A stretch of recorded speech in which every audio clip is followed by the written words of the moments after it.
Mas a minha primeira experiência de oração, ou as primeiras experiências, o primeiro sentir da oração que eu posso ter tido é em pequeno, é em miúdo, com os meus pais, sobretudo com a minha mãe, sei lá, a hora de deitar, aquela oração do anjo da guarda. Quem me ensinou a rezar foi a minha avó, inicialmente com o ato de contrição e com o anjo da guarda. Anjo da guarda, minha companhia, para a minha alma de noite e de dia. Depois, quando fui para a catequese, aí sim, tive mais conhecimento do rezar, que o Pai Nosso, a Ave Maria, principalmente essas duas orações. A primeira lembrança sobre oração, a minha tia, que era freira, já faleceu, ensinar-nos a fazer o sinal da cruz. Nós imitávamos uns aos outros e fazíamos tudo trocado. E a primeira ideia que eu tenho é ela ensinar os sobrinhos à volta dela e aprender a fazer o sinal da cruz em condições. Se aprendi tudo de uma vez direitinho, creio que não, mas a coisa foi andando, foi andando. Na família sempre se rezava o terço todos os dias. A mãe punha as nossas mãozinhas para o céu sempre, como eu vi fazer com os meus irmãos mais novos. Eu via a minha mãe, antes de dar de mamar ao bebê, traçava-lhe uma cruzinha na testa, porque ele ainda não era capaz de... Mas depois ensinava a gente a dizer, a educação começava em casa, não é? Na minha casa, a tradição que há é pelo menos uma vez por semana, eu e a minha filha vamos à missa, vamos à Eucaristia. A minha filha, como não teve uma boa experiência na catequese, estou a tentar não forçá-la, mas mostrar-lhe que de vez em quando ir à igreja, falar com Deus, pedir, agradecer, que é importante. Quando a gente era criança, a gente ia para a missa por livre e espontânea pressão, vai dizer assim, que as avós, mesmo tipo, miúdos, 3, 4 anos, 5 anos, enquanto estava ali brincando, tínhamos que ir com a minha avó aos sábados, à tarde, ao domingo de manhã, era obrigado a ir com a minha avó. Eu comecei a rezar por volta quando iniciei a catequese, mas aí eu rezava como que uma obrigação, ou seja, eu sabia que se ia à missa tinha que rezar, sabia que se fosse aos escuteiros tinha que rezar. A minha história é um bocadinho diferente. Eu fugi da catequese, pronto, fugi literalmente, nem sequer comecei foi o primeiro dia, foi uma coisa, eu fugi, fui para casa. Então, a minha primeira recordação de oração, curiosamente, é aquilo que hoje em dia chamamos, com as crianças têm as conversas com os amigos imaginários, criam um amigo imaginário. Recorda-me sempre de nós rezarmos o terço e de o terço muitas vezes ser um momento até de diversão, porque os mais novos ou os mais antigos com o sono enganavam-se e depois não reatavam ou na Ave Maria ou no Pai Nosso, então começavam a brincadeira, de vez em quando o terço descambava um bocadinho, mas nós sempre rezámos o terço em família. Entre nós, os primos, às vezes fazíamos caretas uns aos outros, porque a determinada altura havia sempre um que começava a tentar, quase que a adormecer. Agora vejo as coisas de outra forma, na altura não, era imposto, desculpa, mas precisava de uma seca. A oração fazia parte do cotidiano da vida, mas era das famílias todas. Olha, a gente começava primeiro, era assim, todas as noites, a gente passava pelo carreiro, onde estavam as casas alinhadas de um lado para o outro, e eu ouvia sempre a mesma música à noitinha, já, não havia eletricidade, a gente ia para a cama, pouco depois do anoitecer, e ouvíamos a mesma música, Ave Maria, cheia de graça, Santa Maria, Mãe de Deus. A minha primeira lembrança de ver alguém a rezar foi a minha avó em casa dela. Porque o meu irmão acho que tinha perdido qualquer coisa e ela começou a rezar para que encontrasse. Via, sobretudo a minha avó Constança, a minha avó Teresa também, a minha avó Constança do Alentejo. Então, por exemplo, quando ela lavava a cara, quando ia lavar a cara, fazia uma oração, a comer, a preparar às vezes algumas coisas. Dizia, a avó está sempre a rezar. E ela olhou para mim e disse, olha, eu não sei fazer outra coisa. E lembro-me, tenho esta imagem assim da minha avó e tenho um carinho especial por ela porque a minha avó partiu no dia dos meus votos. Portanto, no dia 1 de novembro de 2005. E por isso nós temos assim uma relação especial. Mas, por exemplo, esta outra relação que tenho com a oração é de ver a minha avó rezar e perguntar e ela dar esta resposta, não sei fazer outra coisa. É bonito, foi assim forte. Passávamos lá uns dias e, portanto, a oração do terço, embora para mim naquela altura que passasse com 15 anos, 14, 12, Desculpe, mas era uma chatice. Mas essas primeiras experiências de oração, e lembro-me sempre no Natal que o meu pai, no fim da ceia, ou antes da ceia, fazia sempre uma oração. E essa oração a mim tocava-me sempre muito, e a nós todos e tal, era uma oração muito familiar e isso tudo. Era uma questão, rezava-se o terço e pronto, já está feito.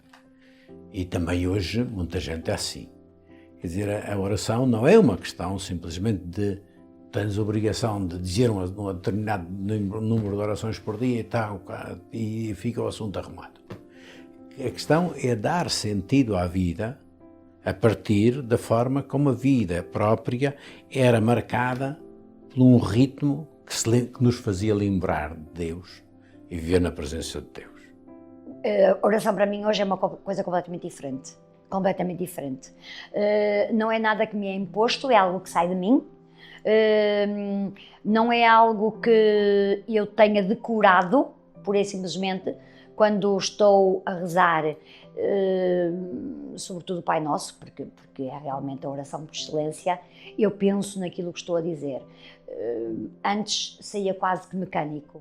Quando eu acho que preciso de rezar é quando está alguma coisa mal, ou quando começo a entrar em desespero, quando não encontro alguma coisa, eu começo a rezar e logo depois eu encontro. No início da minha carreira, quando eu tinha muitas lesões, eu operei o joelho com 18 anos. E lembro que fui para a igreja, quem não sabia, sempre estava me lesionando e machuquei o joelho, tinha operado o joelho. E fui na igreja e pedi a Deus para que se fosse a vontade de ser... Meu sonho era sempre jogar futebol, eu sou apaixonado por futebol. E que se fosse da vontade dele, que se ele, né, fizesse as coisas acontecer e tudo. Eu tinha machucado o joelho, estava em casa. E nessa mesma semana o antigo diretor ligou perguntando como é que eu estava. Fez com que eu fizesse a cirurgia, recuperei e desde então... Já acreditava, sou de uma família católica, já acreditava em Deus, mas me apeguei de uma maneira que até hoje, sem Deus, eu não consigo lidar.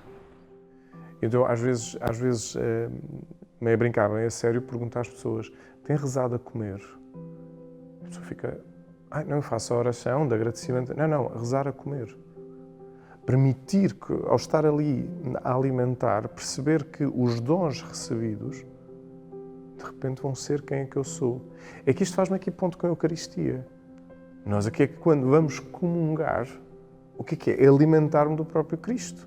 E nós não somos máquinas, somos pessoas. O levantar, o sentar, o respirar, o tomar consciência do lugar dessa presença, isto devia ser um bocadinho mais trabalhado.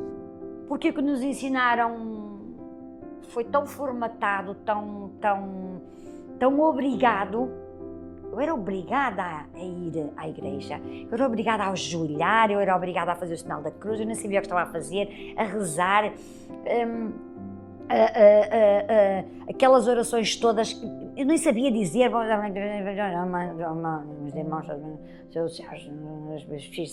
e a gente fazia as terminações, não percebia nadinha do que estava a dizer. Isso não, isso não é nada, isso não é nada.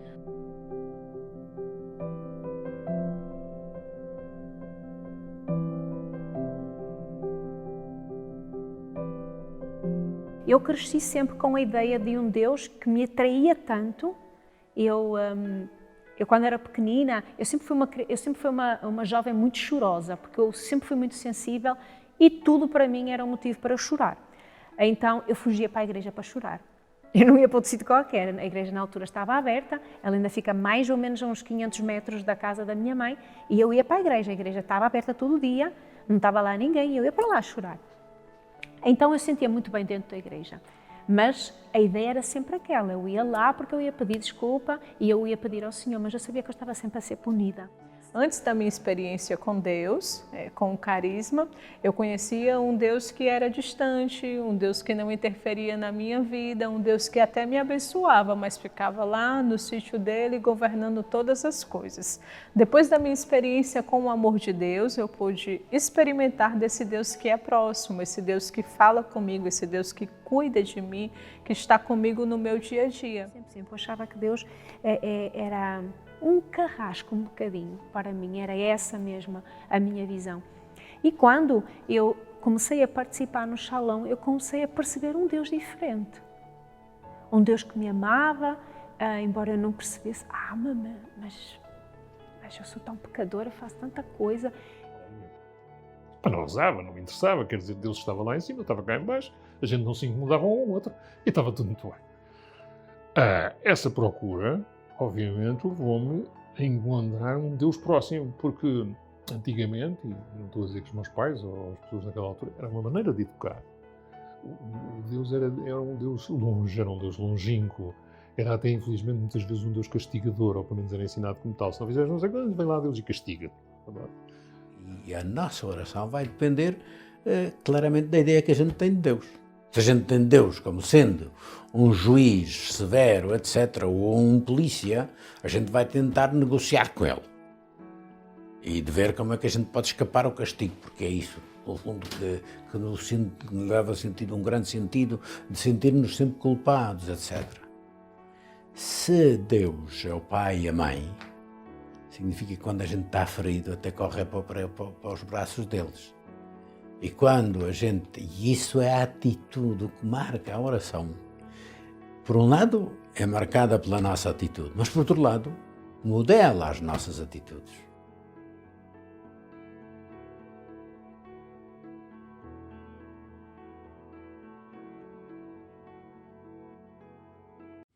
Não há orações infalíveis. Não há orações infalíveis. Infalível é Deus. Infalível. Se houvesse alguma oração infalível, era o Pai Nosso. Porque foi Jesus Cristo que o ensinou. Mas não há orações infalíveis. Porque se houvesse orações infalíveis, Deus era nosso refém. Quer dizer, a gente rezava a oração e Ele tinha que nos conceder aquilo que a gente... Portanto, eu percebo o termo, mas deve haver um cuidado muito grande em utilizar estes termos. Porque não há orações infalíveis. Não há uma fórmula. Não há uma fórmula. Se rezares assim, pumba, acontece não sei o quê. Não! É por isso que os discípulos ficaram tão impressionados de ver Jesus rezar, que lhe pediram, então ensina-nos também a rezar.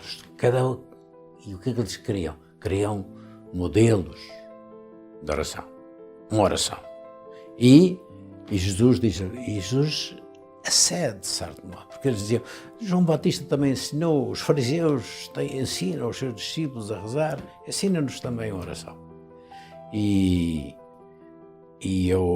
Jesus diz, quando rezar, diz, primeiro, não se ponham com muitos discursos. Se bem que ainda tenho uma oração muito, cá está, muito de cabeça, do repetir, eu lembro-me na altura de, eu tenho de decorar o Pai Nosso, eu tenho de decorar a Ave Maria, eu tenho de decorar o Credo, para responder na missa, eu tenho de decorar. Então eu levava o livrinho mas que ainda era muito a imagem do rezar como decorar. E decorar, aliás, o verbo decorar é muito interessante, que nós usamos para memorizar, mas a decorar vem de cor, trazer ao coração. Eu tantas vezes rezo, Pai Nosso, depois de repente cheguei assim, o que é que disseste? Falaste com Deus? Então começo de novo. Eu vou fazendo um bocadinho de cada vez. Pois não bem, já estou distraído outra vez. Mas isso não, é a maneira de fazer, é entender que o nosso coração se deixa transformar no contato com Deus. Eu acho que a oração do Pai Nosso toda a gente sabe e é a forma também que eu tenho de estar mais ligada a Ele e as pessoas aderem. E ao menos essa sei que não me vou enganar. E tenho a minha fezinha, rezo um Pai Nosso, uma Ave Maria sempre, antes de começar o jogo entre o pé direito e me benzo, para que realmente me proteja durante a partida. É rezar o Pai Nosso. E quando penso realmente, porque penso, naquilo que estou a dizer. Naquilo que estou a dizer. Até há uns anos atrás, quando a gente dizia perdoai as nossas ofensas, assim como nós perdoamos a quem nos tem ofendido, eu durante muitos anos não pronunciava estas duas frases. Não pronunciava. Porque ainda são vivas, duas pessoas de quem guardava muita mágoa, já não guardo. Não. É assim, não esqueci, certo? Uma coisa é perdoar, outra coisa é esquecer. Esquecer não, até porque me fez ser de outra forma. Consegui pôr-me no lugar dessas pessoas e perceber porque que isso aconteceu. Gostava que tivéssemos feito as coisas de outra forma, mas assim a vida nos conduziu por estes anos fora e pacífico. Agora não, já rezo o Pai Nosso todo, para mim é oração por excelência.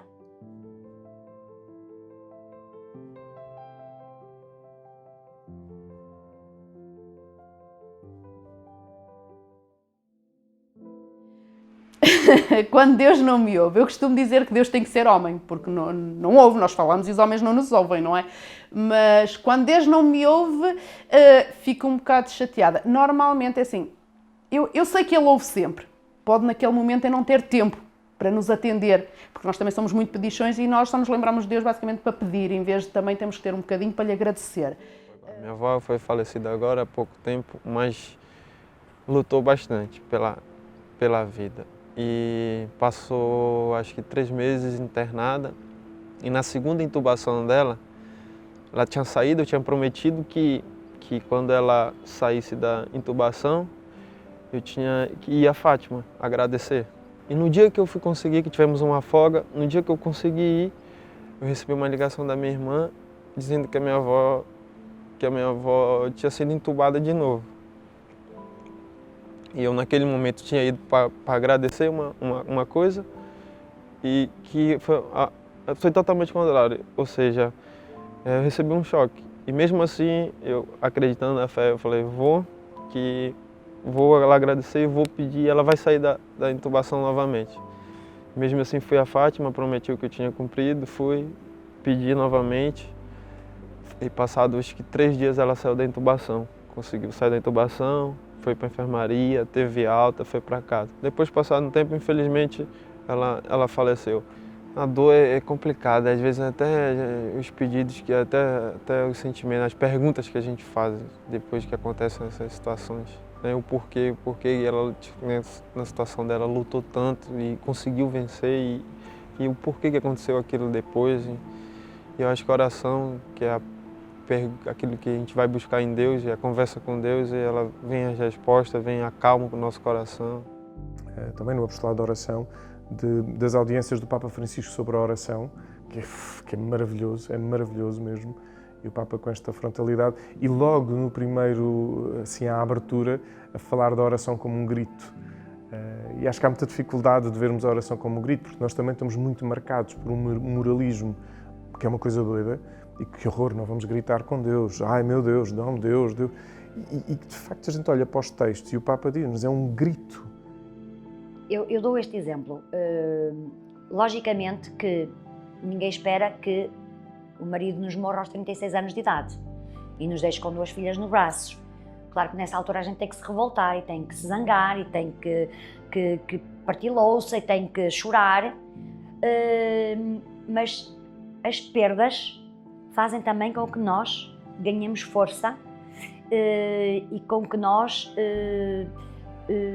tenhamos vontade de voltar a arregaçar mangas e voltar à luta e seguir em frente. Portanto, acabamos sempre por ganhar com alguma coisa.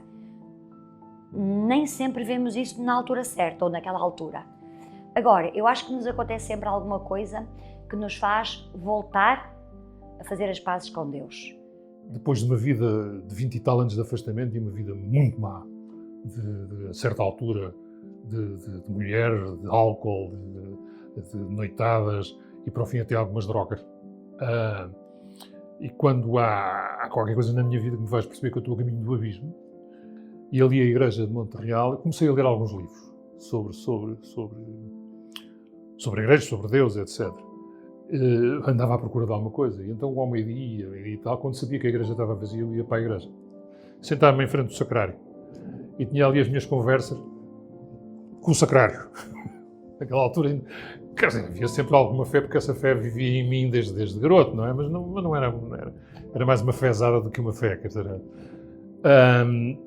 E foi a partir desses diálogos, que no fundo eram diálogos que eu tinha, que eu conversava, não ia para a igreja rezar Pai Nosso nem Ave Marias, mas no fundo ia conversar com o sacrário, depois mais tarde conversar com Jesus, é que nasce um bocado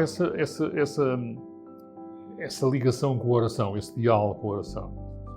Jesus ensinou uma oração para como se fosse a chave para abrir o coração de Deus. Não é preciso, o coração de Deus está aberto.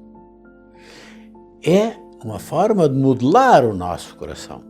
A primeira coisa que ele diz, coloca diante de Deus como filho e filha querido. O o meu coração foi apossando-se desta realidade, de que Deus era um Deus diferente para mim. Não era aquele Deus que estava ali à espera de quando é que eu fiz errado para, aqui vai disto, erraste, o que é que vais aqui fazer? Pois vais levar com uma punição. Nós no nosso grupo Alfa, no último dia é como que é o dia do Espírito Santo. E foi o dia em que eu senti algo acontecer, uma mudança em mim. Não foi um milagre de multiplicação, das rodas, não foi esse tipo de milagres. É uma mudança em mim. Eu acho que é aí que também nos vai habitando, acho não, tenho mesmo a certeza, quando nós vamos de coração aberto e estamos ali plenos, que o Espírito nos vai habitando. E a oração é deixar-nos habitar pelo Espírito. Aquilo que diz São Paulo ensina-nos, o Espírito nos ensina que nem sabemos o que devemos pedir. E é o Espírito que em nós clama. Isto é, a nós modelar-nos a pensar como Deus. Então, as orações já feitas, também os salmos, as mais sagradas, as orações chamadas que os santos nos fizeram e que hoje encontramos com um clique nos nossos telemóveis ou nos computadores, encontramos. Orações não faltam. Agora, isso não é oração, senão a gente punha um disco a rezar e pronto, se isso fosse... Não, o que Jesus diz é que não procurem convencer a Deus, Ele está super convencido. Vocês é que precisam de se convencer. Quando fui fazer o caminho de Santiago, comecei por fazê-lo de uma forma um bocadinho mais lúdica do que espiritual. Também só bastou chegar ao segundo fim de semana e a coisa mudou completamente. Tinha o tempo suficiente para ir a pensar comigo própria e ter que equacionar determinadas coisas da minha vida de forma diferente.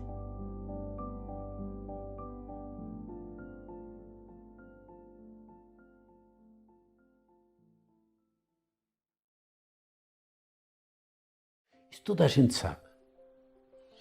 Que aprender a rezar é um caminho de chegar até Deus.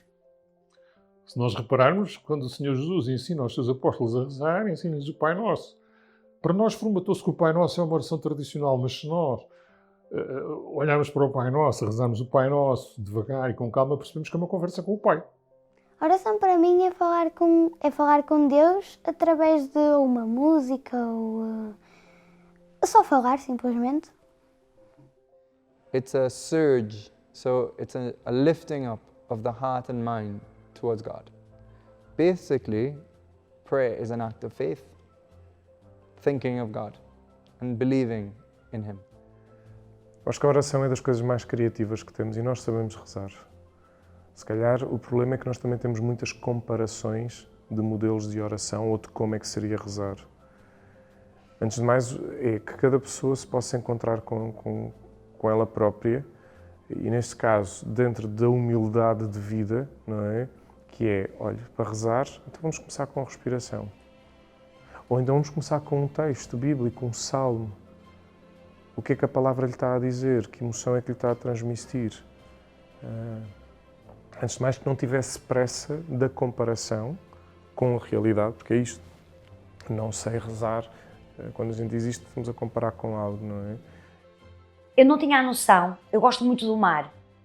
O barulho do mar e o olhar do mar e estar na praia, já sem ser tempo de praia, ok? Nós estamos a apreciar já fim de dia ou a praia quase vazia.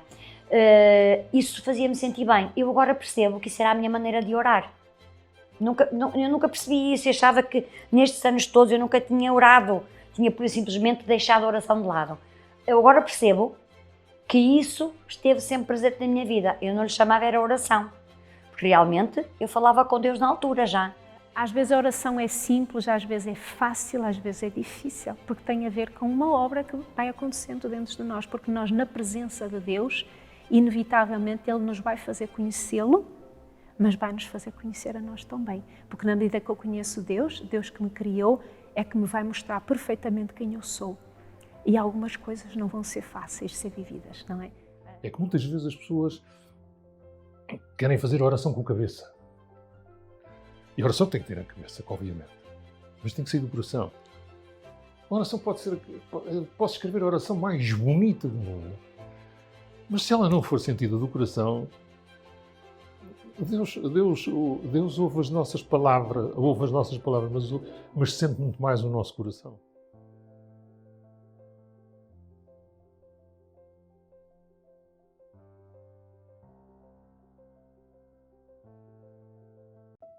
O que mais me atrapalha quando eu estou rezando? Eu sou mulher, né? Então, realmente, para a mulher é muito difícil você fazer uma coisa só.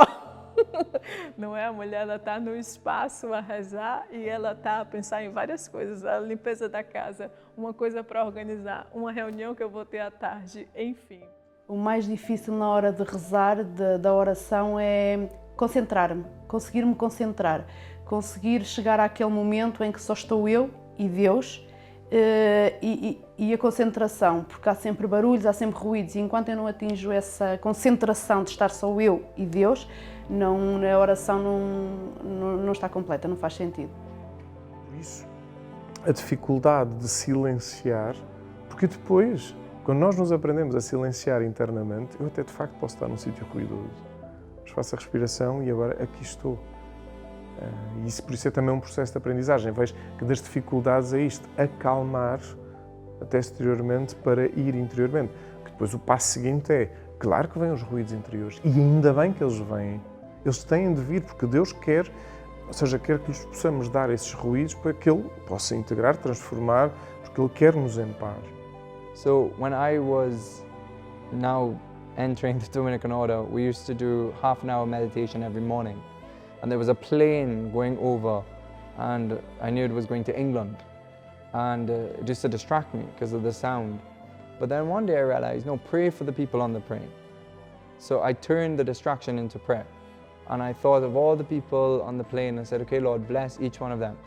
And that's amazing, because if you're on a plane, you actually don't know. Maybe people are praying for us on the ground. This is God's goodness. And so I remembered what that older Dominican said, turn everything into prayer. Muitas vezes as pessoas inibem-se, sobretudo em frente dos outros, de rezar alto porque têm medo de que o que é que os outros pensam. Aliás, muitas coisas que a gente faz, ou não faz, que eu faço também, obviamente, ou não faço, são muito comandadas pelo nosso ser. Eu costumo citar muitas vezes aquele exemplo do Pedro, que estão a chegar ao templo e está o homem, já depois de Jesus ter ascendido ao céu, e está o homem que é coxo e tal. Eu não tenho ouro nem prata, mas o que tenho dou-te. Levanta-te e anda. Qual deles é que tinha coragem no meio da rua de dizer alguma coisa dessa a alguém? O que é que tínhamos medo? Tínhamos medo que o homem não se levantasse e não andasse, portanto já estamos a duvidar, e tínhamos medo que os outros todos à volta se largassem a rir. Olha, um parvalhão, idiota, não é? Desculpem as expressões, mas é um bocado assim, isto é humano, é assim, portanto... Obviamente que a gente não pode, também temos de ter bom senso. São Paulo diz muitas vezes para Deus bom senso, também não vamos agora andar por aí. Mas quer dizer, mas o que nos inibe muitas vezes é a nossa humanidade e os outros, o pensarmos nos outros. Cá está, aqui entramos na dimensão também psicológica, moralista, temos o famoso, enfim, usando aqui uma linguagem freudiana, temos o famoso superego, que, tu desejas isto, desejas aquilo, não sei o quê, depois somos bombardeados hoje também com sociedade, que isso vai nos influenciar em termos de oração. Somos influenciados pela uma sociedade que nos obriga a ser super mãe, super pai, super marido, super mulher, super padre, super freira, ou o melhor, ou espetacular, ou... Quando eu me liberto destas dificuldades, a oração onde é que me leva? Não leva um fechamento sobre mim. Esse é que é o curioso. A oração, depois de eu passar a atravessar estas dificuldades, a atravessar a tal Páscoa para a ressurreição, naturalmente, na tal adultez que eu também dizia há pouco, leva-me a sair, leva-me ao serviço. E aqui formamos também o corpo. A oração leva-me onde? E quando São Paulo diz, é o Espírito que reza em mim, e depois nas cartas, para quê? Para formar comunidade, para formar corpo, para formar, e por isso também temos, enfim, que acho que é importante também introduzir aqui um ponto, que é a oração comunitária. Nós temos estado a falar muito da oração individual e bem, da relação com Deus, mas para quê? Para hoje, depois vamos para a oração comunitária, onde a oração comunitária até nos pode ajudar a fazer um discernimento para perceber o que é que nós, comunidade, podemos fazer para servir mais e melhor a comunidade mais alargada. Um dos problemas que eu acho que muitas vezes surge nas pessoas quando dizem como é que eu não sei rezar, como é que eu rezo, como é que eu hei de rezar, é muitas vezes a falta de saber como é que nos havemos de entregar. a capacidade de nos entregarmos, a capacidade de nos colocarmos nas mãos de Deus, sobretudo no Espírito Santo, e dizer: reza lá tu, porque tu é que sabes rezar. Eu só abro a boca e tu falas em mim. Porque a dificuldade muitas vezes é os nossos respeitos humanos. E sobretudo quando se reza alto, não é? Para outros ouvirem. Será que eu estou a dizer asneiras? Será que eu estou a dizer alguma coisa certa? Será que quando acaba isto as pessoas não olham para mim e dizem assim: o tipo é tolo? E portanto isso muitas vezes coíbe-nos da nossa oração espontânea.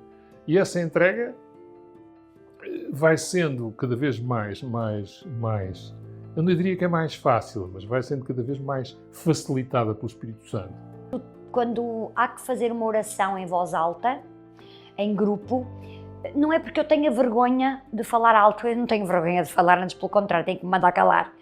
É não saber bem o que dizer de forma como é que eu ia dizer? Gostava sempre de poder apanhar o grupo na oração que faço. E às vezes não sei muito bem como o fazer. E vamos perceber que, mais tarde ou mais cedo, o Espírito Santo vai colocando em nós uma maneira, uma coluna vertebral, digamos assim, de uma oração que nós possamos fazer. E vamos rezando. E vamos rezando, e vamos rezando por nós, e vamos rezando pelos outros. E se formos chamados realmente a rezar então pelos outros, em assembleias e não sei quantos, ou nessas coisas, então temos que nos predispor a isso, temos que nos abrir a isso. É a forma de eu entrar verdadeiramente, tomar consciência de mim próprio, de situar-me verdadeiramente centrado naquilo que sou, mas que sou um ser relacional com os outros e com Deus. É por isso que o Pai Nosso está sempre falando de nós. E nunca é uma relação minha com os outros e com Deus. E é sempre um nós. Pai Nosso, não é o meu Pai. Minha propriedade privada. Eu é que pertenço a Deus. As pessoas que nos podem, que estão a assistir e que irão assistir a este vídeo, acho que, sim, a primeira coisa que gostava de, mais do que partilhar, era que cada pessoa pudesse ter consciência, como ao jeito da carta de São João que me diz, que é: Deus ama-nos primeiro. Antes de nós amarmos a Deus, Deus ama-nos primeiro. E ama-nos tal qual somos, na nossa luz e na nossa sombra. Então, a partir dessa experiência de amor, que cada pessoa possa se permitir abrir o seu coração desde a sua verdade ao próprio Cristo.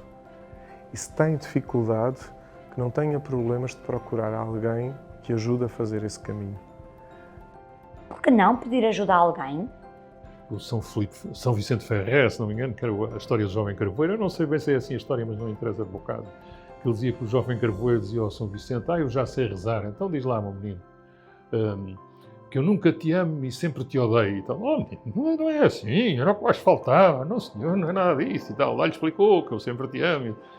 E depois, passados uns dias, o menino chegou ao pé dele e disse: agora já sei, então diz lá, que eu nunca te amo e sempre te odeio. E o São Vicente olhou para ele a rir e disse assim: continua que vais no bom caminho. O que é que ele queria dizer? O que interessa é que o teu coração quer aproximar-se de Deus. Obviamente que as palavras são portanto, nem a gente podia fazer uma oração destas à frente das pessoas, se não confundia. Mas isto para dizer que o nosso coração e a nossa abertura do coração a Deus, o nosso encontrar o coração com Deus, é mais importante que as palavras que nós possamos dizer. Eu procuro rezar isto de manhã e à tarde e à noite, porque me centra nas coisas fundamentais, até para que a gente não caia em trivialidades da oração. Mas que seja, que tudo isto, toda a oração, tudo aquilo que eu preciso, tudo aquilo que eu louvo, tudo aquilo que eu tenho, que aprecio e que louvo a Deus, esteja presente nisto. Mas é importante que a nossa oração nos dê colunas fundamentais de sabermos verdadeiramente encontrar o rosto de Deus e nunca se preocupar se fazer, estou rezando bem ou não, estou procurando o rosto de Deus. O nosso caminho desta terra vai ser sempre procurar o rosto de Deus.